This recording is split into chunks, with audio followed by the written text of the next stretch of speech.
Matapos makapasa sa Senado ang panukala para sa mas mahabang maternity leave, nakabinbin pa rin ang bersyon nito sa Kamara.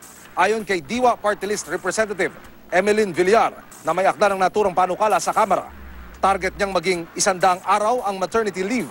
Madaragdagan daw ito ng 30 araw sakaling may komplikasyon ng sanggol o ang ina. Pero wala na raw itong bayad. Sa ilalim ng panukala, tinitiyak sa empleyado na hindi siya matatanggal sa trabaho. Ikinatuwa naman ng grupong Gabriela ang pagkakapasa ng Extended Maternity Leave Bill sa Senado. Mahirap daw para sa mga ina na magbalik trabaho agad matapos manganak. Kahapon, ipinasa sa ikatlo at huling pagbasa ang Senate Bill 1305 na layong gawing 120 araw ang maternity leave ng mga nagtatrabahong babae. 150 araw naman ang ibibigay na leave para sa mga single mother.